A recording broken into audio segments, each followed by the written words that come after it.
All right, it's 7:30, so we're going to get started. I'm Adam Pfeffer. I'm going to be the moderator for this session, talking about water treatment issues geared towards smaller utilities. This was actually the brainchild of our first speaker.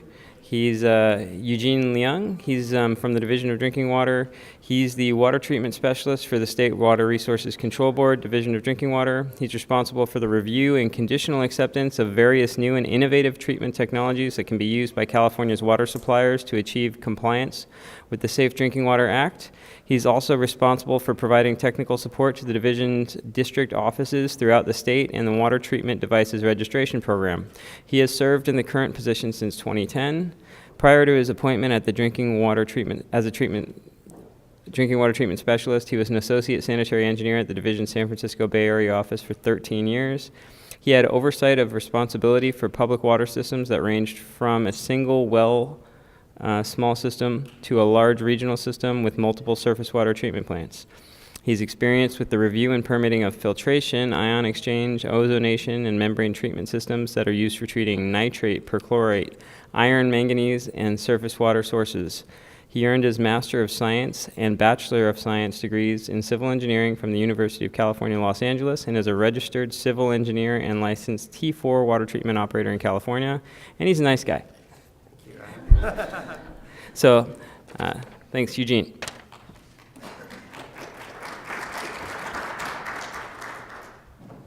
Good morning, everybody, for coming to the very bright and early 7:30 morning session. So, we're going to get started today. Good morning. So, my background talk this morning it's called Back to Basics: Challenges for Small Systems and Groundwater Treatment. So from working with AWWA, coming to the conferences, I hear a lot of echo. There's a lot of willingness to help water system and be able for everybody to share their knowledge. And so this track of presentations that we have today have that in mind, to sharing a lot of basic treatment technology that's needed for a lot of small water system and groundwater systems around their state. So for my first talk this morning, I'm going to give the background of what it is, all the water systems in California, and what's the breakdown in the numbers for them. So public water system distribution. Pretty much in California, we have a little bit under 7,500 public water systems. 3,000 of these are community water systems. The rest of them are schools or parks. They're all transient or non-transient community water systems. 77% of these community water systems serves less than 1,000 service connections. So you can tell there are a lot of these really small systems serves very small population, but they are running into water quality problems now that they're required to provide treatment. For some of these small systems, they're regulated not by our office directly, but we delegate the responsibility to the local primacy agency, also known as county health departments, which they regulate the small. And for those of you that may not be familiar with what is a community water system, as some of you may be from the larger systems, it's defined as a public water system that serves at least 15 service connections or used by year-long residents or regularly serves at least 25 year-long residents. So you can tell this could be really, really small, just a small tract home with a single well, and with maybe even just 10 homes in itself. With 25 people in it, it's already community water systems. So the definition and how we regulate really makes it, and they're required to comply with the same regulations as the biggest water systems. So they're pretty much 98% of the requirement of what's required of East Bay Mud. They have to do the same thing for these really small systems. So comparison with other utilities. So in California, these numbers that we want to keep on showcasing is that we have a really large number of public water systems that we regulate, under 7,500. But comparatively, for the wastewater side of the house, we only have 900.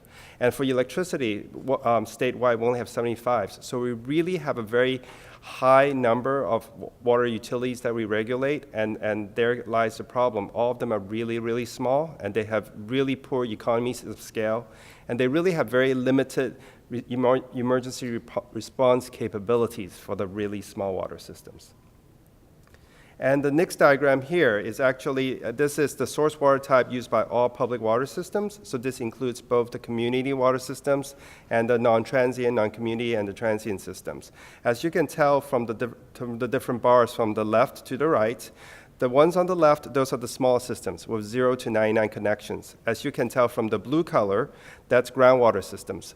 You can see majority of the systems in the state have 0 to 99 connection is groundwater. There's very small The little orange slice up there, 2% of them, they use surface water. And then for the little gray bar, those are the ones that have combo both surface and groundwater system.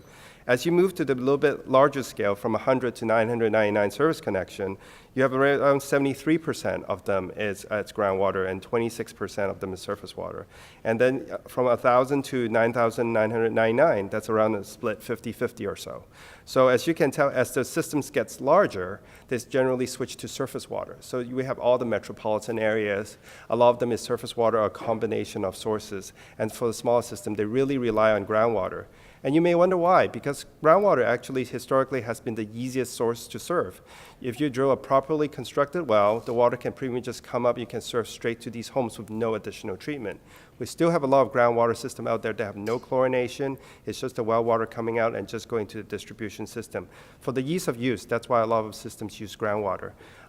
As complicated as it gets, most systems just maybe have some chlorination because they have a well that occasionally comes under contamination, or as a preventative measure, they do provide chlorination. There are very few wells in California that we have mandatory chlorination or under the groundwater rule that requires disinfection. So the focus of today's talk is for us to, the red box around there is on the groundwater system. That's why there's the big focus of it, because majority of our small water systems use groundwater, and that's the back to basics part that will give a lot of good information that will be gathered today that will be able to help those water systems. We'll be touching on a little bit of surface water on trihalomethanes removal, because we do have some system that use it, and it is the smaller water system that have a little bit more of an issue with surface water, with THMs, because they sometimes have a lot of large storage tanks and the water sits there for a while, and sometimes if you have aeration or mixing the water around, it can improve water quality quite a bit. So to give a background, so the state now, we have the human right to water. The web page on the bottom of the screen links you to the Human Right to Water website. And you can see from this graph, all the little red dots you see is actually the water system that have water quality problems. And this includes both small community water systems and schools. And you can tell 90% of these violations occurs at water systems that are serving less than 500 service connection. And this generally happens when these small systems that have existed for a long time, they haven't had a problem, but with over time, the water quality has degraded with nitrate or 123 TCP, or the lowering of drinking water standard like arsenic from 50 parts per billion down to 10 parts per billion, it becomes a problem. So that's why you see all of them now they're in violation, and they're required to provide some sort of treatment to resolve the problem. So here's another graph to show you for the number of systems out of compliance for the less than 3,300 service connection or 10,000 people. So the top 6 counties that we have problems with this is in Kern County, Fresno, Tulare, Monterey, Madera, and Stanislaus. So a lot of these problem systems is heavily located in the heavy agricultural area. So that's why the Salinas Valley, as well as the Central Valley, it's a very high area where they have nitrate contamination or 123 TCP related contamination. And here's a breakdown of the overall, again, from the same data from the Human Right to Water, looking at the top water quality violations that we have. I know this graph is very difficult to see, so when you get the slides later, you'll be able to study it a little bit better. But to highlight, so for groundwater related contaminations, the top contaminants that we have on the table is arsenic, 123 TCP, uranium, and nitrates. I've grayed out hexavalent chromium because right now we do not have a drinking water standard for hexavalent chromium. We're in the process of working on it, but depends on where we set the standard. There may be systems with hexavalent chromium drinking water MCL exceedances as well. So for surface water related, the number one problem that we have is with THM and haloacetic acid. And then there are some systems that are still having trouble in complying with surface water treatment rule. So looking at treatment options, in the regulations, for every MCL that we adopt, there is a best available technology that we identify, or BAT. So there are technologies that have been proven effective for water systems to use by the federal government, by the federal EPA. However, the source water quality may impact the effectiveness of a BAT. So some of this may be just on bench scale or laboratory scale, but these are identified by the federal government. For the small-scale compliance technology, the EPA is required to specify those in the Federal Safe Drinking Water Act. The small-scale compliance technology must be affordable and technically feasible for small systems. So the EPA actually specifies some SSCTs in their regulation, but in a couple of slides I'll explain why some of them actually don't work for us. For key costs to consider, actually, for a lot of these treatment options, two things: capital cost, that's the part that they were able to do some help, and the ongoing operations and maintenance costs, that's the part that current state funding source, we don't have the ability to help water system with that. And part of the reason for the higher ongoing O&M costs compared to a simple groundwater system that maybe just adds some chlorine solution once in a while is a need for an ongoing certified treatment operator. And a lot more increased testing for them to make sure the treatment is working properly. So the testing cost itself is already an increase for the water system. And more importantly, for some of these contaminants, the waste disposal cost is a key driver for it. Like, for example, for nitrate treatment in the Central Valley, when you have concentrated nitrate, it's quite a while to drive that nitrate laden brine solution, if you're using ion exchange, to be able to haul it to the East Bay mud or somewhere down in Southern California where a wastewater treatment plant is willing to receive it and treat it before they dispose it of into the ocean. So the waste disposal cost is one of the big drivers. So big liquid and solid treatment residuals is one of the issues with providing treatment in the Central Valley, and it's the distance for the disposal of the residuals. So treatment options. These are the three big picture items that we generally do. The number one preference for the state is we really look at centralized treatment. So it means you're treating all the water coming from the well. It's simpler to operate. You have a big plant. You only have the operator needs to go and check on one thing, make sure it's working properly, and be able to collect compliance samples from one point. But in regulations now, we do allow point of use or point of entry treatment. These only treat part of the water. So for the point of entry treatment, you're treating only water that enters a building for human consumption. So this is a really attractive option for some of our schools, for example, that they have water irrigating outside in the fields. So they're only treating all the water goes into the school building, so all the kids will be able to have access to water from the proper places like the drinking water fountain, or even when they shower and everything. So that's a preferred option for non-transient, non-community water system. And then for point of use treatment, this is available for some systems as because the cost of centralized treatment is so much that if they can demonstrate that the centralized treatment is not they cannot afford it, it's not cost effective, they can make proposals to use point of use treatment. And in that case, you only have one dedicated tap in the house that's treated, and it's using point of use treatment devices like an under sink mounted reverse osmosis treatment.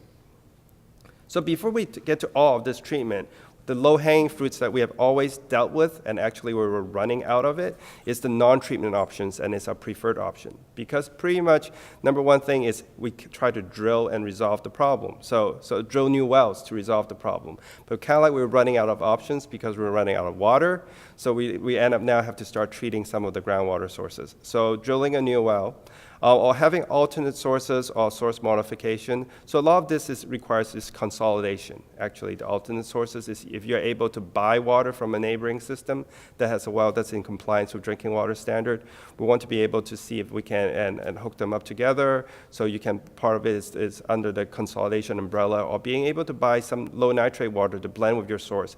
Maybe it's just right over the MCL so that you can retain your own source and be able to blend to meet the MCL. So that's a blending option. And in theory, in the federal regulations, it does allow the peak use of some wells because some compliance for like arsenic is based on running annual average, but that is not something that we practice in California. We don't use the peaking option. It is allowed in federal, but we don't do it. So when we have exhausted all of these non-treatment options, which is preferred because there's no ongoing O&M, we just need to pay them once to help them to build a pipeline or something to bring in the in-compliant water. All the other options now includes a high O&M cost. So challenging in providing, in the next couple of slides, I'm going to touch on some of the contaminants that will be presented later today, and it actually follows the same concepts, and so I'm just going to touch on a couple of them and not steal the thunder from all the subsequent speakers. So for challenges in providing arsenic treatment in California, so it was announced, you may wonder, like the arsenic MCL was announced back in 2001, like why are we still talking about this 18 years later? the MCL was lowered from 50 parts per billion to 10 parts per billion. So for the last 13 years, so the MCL became effective in 2006. For the last 13 years, many of the small water systems in California continue to struggle with compliance. We have given money for a system to install treatment plant that they cannot afford to operate. So we're really very cognizant that we cannot just put in treatment plants. We need to put in treatment plants that is sustainable and they're capable of operating it. So there are multiple issues. Some of it is the raw water quality that we have in our groundwater in California, impacts the treatment effectiveness. There's just over high treatment costs, the media itself, the replacement costs. It is because the rate base, the income level for some of these communities is really low, and they're not able to even increase the water rate to be able to afford the replacement treatment media. There's a lot of concern with pilot testing. Some of them is just putting in treatment and it ends up not working. And for point-of-use treatment, there's a limitation in our California law that limits us to permit POU devices to only 3 years. So it is not a permanent solution, and the law still stands today. But the way we have approached it is that water system can propose the use of point-of-use, and then at the 3-year mark, we have to review the situation again. Can they now afford centralized treatment? If they can't do it, we will reissue the permit for another 3 years. As I mentioned earlier, treatment residuals disposal is a big issue. And then there are a lot of other system-specific issues, like maybe there's a lot of leaky water system and old system that with all this high-quality water they're treating, they're losing a lot of it into the ground. So there's a lot of water system-specific issues as well. So the best available technologies, as with all regulations, is specified for BAT. So for arsenic, there's actually quite a long list. So it looks like there's a lot of options. So activated alumina, so more like an absorptive media, coagulation, filtration, and it says even it's not a BAT for system less than 500 surface connection because it's more work. Ion exchange, lime softening, reverse osmosis, electrodialysis, and oxidation filtration. So all of these are options available listed in regulations, and I put it into the graphics so that it's easier to identify. So what we have seen in California for systems that actually have moved forward with treatment, majority of them has tried adsorptive media and oxidation, coagulation, filtration. Those are the key prime technique that's used for arsenic. And then for point-of-use devices, they're available out there. Some of them is based on adsorptive media. Some of them is based on reverse osmosis. And then on a point-of-entry scale, again, is adsorptive media and RO. The RO with blending is a very limited number of systems that have done it because the concern is corrosion control. That's downstream of the treatment if you do a point-of-entry reverse osmosis-based treatment. And then you have some vending machines out there that's using RO, and they're able to remove the arsenic for it to comply with the MCL. So here's a list just for reference. It's the same technique as the previous page, but this is from the Federal Safe Drinking Water Act, where it lists as small system compliance technology for your reference. So for centralized treatment versus POU, there's pros and cons. The biggest thing for central treatment versus point-of-use devices, for centralized treatment, you do not need access to the customer's home.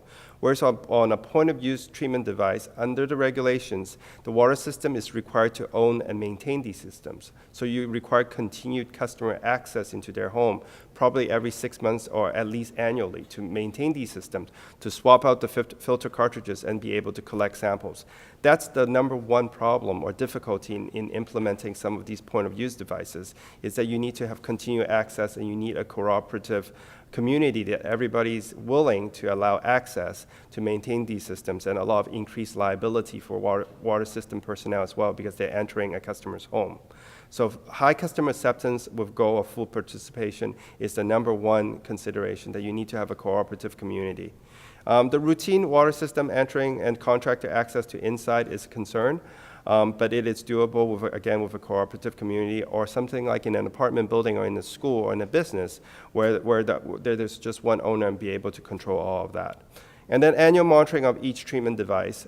That's a high cost compared to centralized treatment, where you just do one unit once per month, whereas when you have the annual monitoring for each treatment, as the system gets bigger, higher than 50 surface connection, you do have a lot of samples that you need to collect.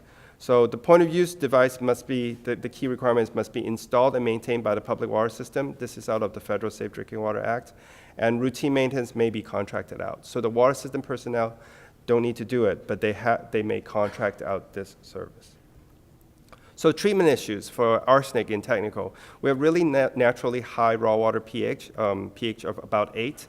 So it results in really low treatment capacity relative to the rest of the country, where the pH is generally lower, closer to 7. So at some of the water system, I think we're losing around like 60 to 70% of the treatment capacity compared to the same quantity of water and influent level compared to the East Coast.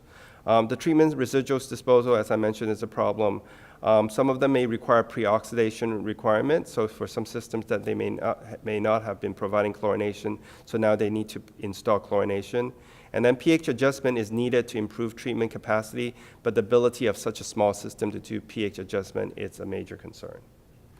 And the bigger picture also is the managerial and financial and state limitations. As I mentioned, these systems are really small. They don't have the technical, managerial, and financial capacity at these systems. They're just used to paying the month-to-month bill. How much is the electricity? Divide by 12, we pay for it. This is like a mutual water company. They just do the annual testing. They don't really have much of a reserve. When something breaks, they just do a collection. So they don't plan ahead. So now that suddenly you have such a big cost, they have really difficulty in splitting the cost because they don't have a reserve. And water system may not have a good relationship with community members because it depends on some system, the owner and the community, they don't like each other, so the POU option is thrown out the window because they're just not willing to work with each other. Some of these are really severely disadvantaged communities. They just can't afford it right now. They can barely afford the existing water rates, so anything above that, it becomes a problem. And for rental property owners and tenants, who pays the water bills? So it becomes to get the landlord's authorization for you to go in to install a POU. That's also could be difficult. And there's the state law prohibiting the use of POU and POE as a permanent solution. So switching gears, for 123 TCP, we adopted the MCL for TCP in December of 2017, and the system started monitoring in 2018. The MCL, as you can see, is extremely low. It's 5 parts per trillion, and there's no federal MCL for 123 TCP. The best available technology in this case is granulated activated carbon, so it's a completely different technology compared to what we've talked about for arsenic. And again, you take a look at the picture here. Picture's worth 1,000 words. The biggest number of communities with 123 TCP issues is in Fresno and Kern County and Stanislaus and Tulare. So these are all, again, in Central Valley. And we have many of these systems that's serving water with no treatment. There are around 253 of these water systems right now that's serving water with no treatment, but some of them are in the process of installing treatment. But a lot of these systems, even if they can get a treatment, they need a lot of knowledge on how to proper maintenance of these systems in the long run. So here's a graphics of it to show you where all the problem lies. So again, you can see Central Valley is a huge area. There are some in Los Angeles and Monterey, but the biggest area of problem is in the Central Valley based on the initial monitoring. So something that you hear later is the best available technology for nitrate later this afternoon. So the BAT for nitrate is ion exchange, reverse osmosis, and electrodialysis. So even though there are a couple options available, the typical treatment options that we have seen is reverse osmosis at a point of use scale and conventional ion exchange treatment. There are some new technologies coming down the road, but they may or may not be ready for the really small water systems. And technologies in use, we have the optimized ion exchange treatment. These are some of the areas that has been worked on with the return stream to treated water of the sulfate return. This is a conditionally accepted technology that's able to reduce some of the volume of brine that needs to be disposed of. There's biological nitrate treatment that's also been conditionally accepted by the state, but there's quite a bit of technical, technical knowledge that's needed to operate that. There's technology coming out now with combination of ion exchange and membranes to reduce, again, the residual volume. There's electrodialysis reversals that's mentioned as a BAT, but we have no experience of using that in California. And then there's also chemical denitrification that's coming into market. And again, we don't have any experience with that. So the conditional acceptance that's mentioned in this page, it means the process has been reviewed and accepted technology centrally by the state here in headquarters, along with our water treatment committee, so that we can reduce the workload and for the entry point for new technologies into the state. So we have that process. And last but not least, I think I'm going to touch on is the hexavalent chromium technologies. We don't have the MCL right now, so it's just treatment technologies that are known to work. It's ion exchange, reduction, coagulation, filtration. Stannous chloride depends on the raw water concentration, and the proposed MCL could be one. And there's some proprietary media that has been demonstrated and accepted for work. And I lied. One more slide. Best available technologies for uranium. So there's ion exchange, reverse osmosis, lime softening, and coagulant filtration. So for drinking water, so taking a step back, looking at our goal for the drinking water priorities, we really want to decrease the water system with violation and they're at risk through partnership and consolidation so that we can increase some of the sizes of these systems. Stopping the formation of new unsustainable water systems. So if someone's coming in to propose now for a new water system, they really need to demonstrate that they have the TMF capability for them to operate the water system in the long run. We want to ensure water system have adequate water rates to deal with the aging infrastructure and operate properly. So we work with the existing small water systems, hopefully to help them increase their rate so that they can have some reserve available to deal with the replacement of aging infrastructure and be able to operate things properly.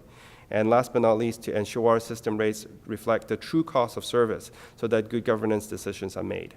We still have systems in Central Valley that is on flat rate, so we need to encourage them to install meters so that they be able to reflect the true cost and true use of the water. So potential solutions, we want to consolidate multiple at-risk water systems to create a large enough customer base. So, and with that, we can potentially install and operate treatment system for the best of the available sources so that we can actually have some economies of scale and be able to operate some of these treatment systems more effectively. We want to be able to utilize technology to allow remote monitoring of treatment equipment just to make sure that everything is operating properly. Unlike large water systems where they don't have a dedicated water quality operator or treatment operator, this is more like they would need to be able to effectively monitor it remotely to make sure everything's working properly.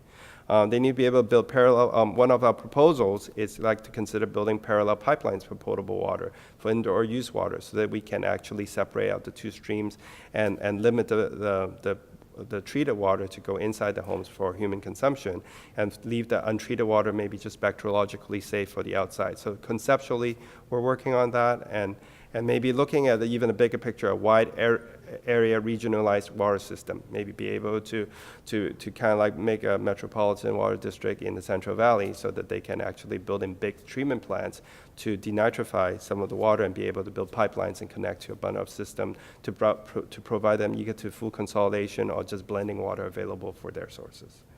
So what are the indicators for at risk? So the top 6 indicators that we have identifies low number of service connections, less than 500 is very difficult to sustain.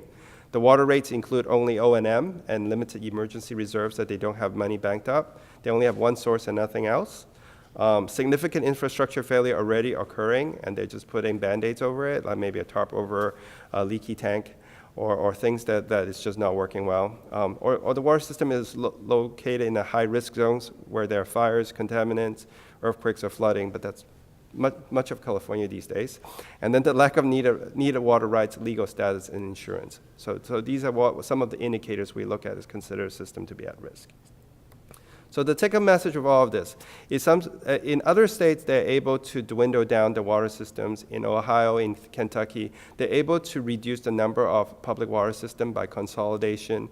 And that's something that we want to model ourselves after. It's just kind of like to do it creatively to be able to solve the problem, reduce the number of public water systems, and improve the water quality that we deliver to the customers. So that's it for my presentation.